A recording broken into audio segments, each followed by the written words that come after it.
नमस्कार दोस्तों, मैं हूँ सीमा पूरा। दोस्तों, आज हम आपको 30 दिनों की योगा सीरीज में आगे के अभ्यास बताएंगे। आज हम आपको मेरुदंड के अभ्यास बताएंगे।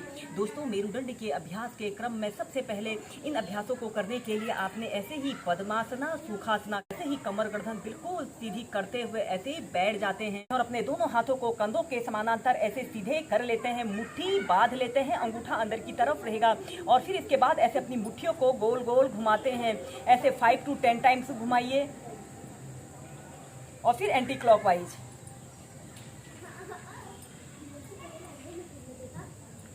और फिर इसके बाद ऐसे अपनी दोनों हाथों की मुट्ठियों को खोल लेते हैं। श्वास अंदर भरते हुए ऐसे अपने दोनों हाथों को, हथेलियों को ऐसे पीछे की तरफ स्ट्रेच करें, जितना स्ट्रेच आप कर सकते हैं। और श्वास छोड़ते हुए ऐसे अपनी हथेलियों को ढीला छोड़ देते हैं। श्वास अंदर भरते हुए ऊपर और श्वास छोड़ते हुए नीचे।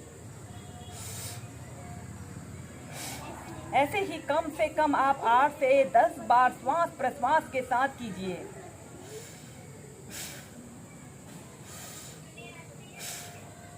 और फिर इसके बाद ऐसे अपनी दोनों हथेलियों को ऐसे ऊपर की तरफ कर लेना है। श्वास अंदर भरते हुए दोनों हथेलियों को ऐसे कंधों पर रखते हैं, श्वास छोड़ते हुए आगे।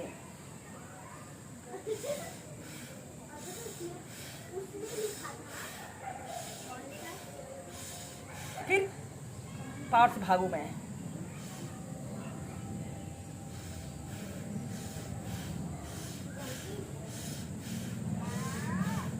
और फिर ऐसे अपने दोनों हाथों को ऐसे अपने कंधों के पास रख लेते हैं। दोनों कोहनियों को ऐसे आपस में मिला लेते हैं। श्वास अंदर भरते हुए ऐसे अपनी दोनों कोहनियों को पीछे की तरफ ले जाइए और फिर ऐसे अपनी दोनों कोहनियों को ऐसे आपस में मिलाते हुए एक बड़ा सा राउंड बनाने की कोशिश करते हैं। ऐसे ही 5 to 10 टाइम्स क्लॉकवाइज कीजिए।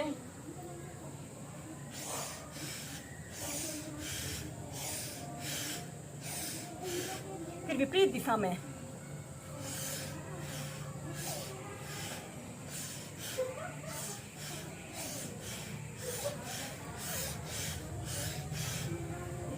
फिर ऐसे अपने दोनों हाथों को ऐसे घुटनों के पास रख लें और ऐसे अपने कंधों को 5 टाइम्स क्लॉकवाइज घुमाइए।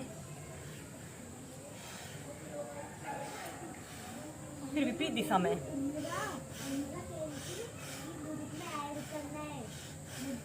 हम नेक्स्ट अभ्यास करेंगे। आपने अपने दोनों हाथों को ऐसे अपने सिर के पीछे से ऐसे ले जाते हैं। अपने एक हाथ से दूसरे हाथ की कलाई को ऐसे पकड़ लेते हैं और फिर अपने एक हाथ से दूसरे हाथ को ऐसे खींचते हैं कि आपकी कोहनी ऐसे आपके सिर के बीच में आ जाए और 10 सेकंड तक ऐसे ही रुकते हैं। इस स्थिति में ध्यान रहे आपकी कमर गर्दन बिल्कुल सीधी रहे और फिर ऐसे ढीला छोड़ देते हैं। फिर दूसरी साइड से श्वास अंदर भरते हुए अपने एक हाथ से दूसरे हाथ को खींचते हैं। दोस्तों, जिन लोगों को गर्दन में दर्द, पीठ दर्द, सर्वाइकल पेन, फ्रोजन शोल्डर की शिकायत रहती है, उन लोगों के लिए यह बहुत अच्छा अभ्यास है। ऐसे ही दोनों साइड से इसे आप 4 से 5 बार कीजिए। श्वास अंदर भरते हुए अपने एक हाथ से दूसरे हाथ को ऐसे खींचते हैं और फिर सीधे।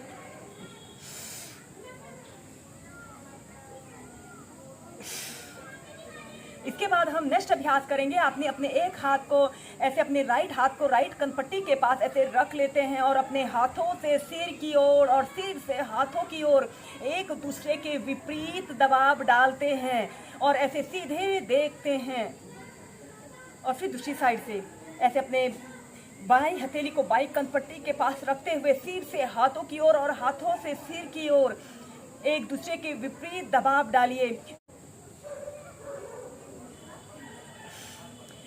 करेंगे ग्रीवा संचालन के अभ्यास को करेंगे। ऐसे अपने सिर को ऐसे राइट साइड ऐसे झुकाते हैं।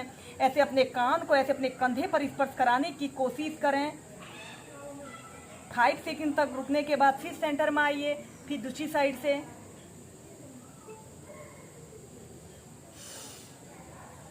श्वास अंदर भरते हुए ऐसे अपनी गर्दन को पीछे की तरफ ले जाइए और श्वास छोड़ते हुए आगे। ऐसे ही लेफ्ट राइट और आगे पीछे करते हुए इस अभ्यास को आप 8 से 10 बार कीजिए। यह अभ्यास हमारे गर्दन के कड़ेपन को दूर करता है।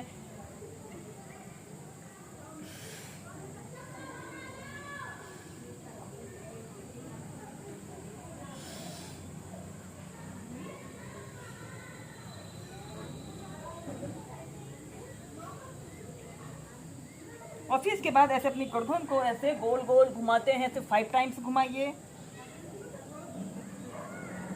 इस स्थिति में ध्यान रहे आपकी आंखें खुली रहें।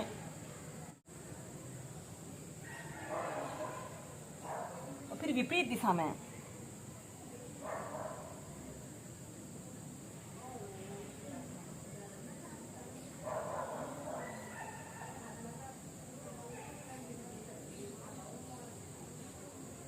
हम नेक्स्ट अभ्यास करेंगे, कौवा चाल अभ्यास को प्रैक्टिस करेंगे।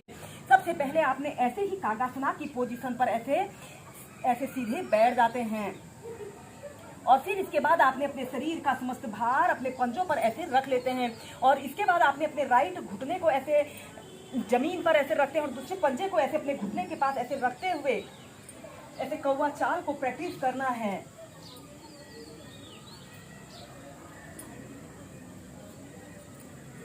यह अभ्यास हमारे डाइजेशन से जुड़े समस्त विकारों को दूर करने वाला बहुत अच्छा अभ्यास है।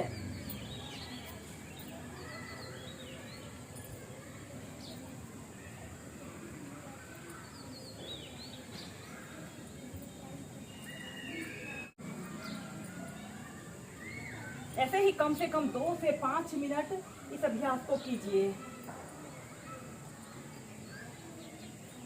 और फिर ऐसे सेंटर में आ जाते हैं। मेरुदंड के अभ्यास के क्रम में अब हम नेक्स्ट अभ्यास करेंगे।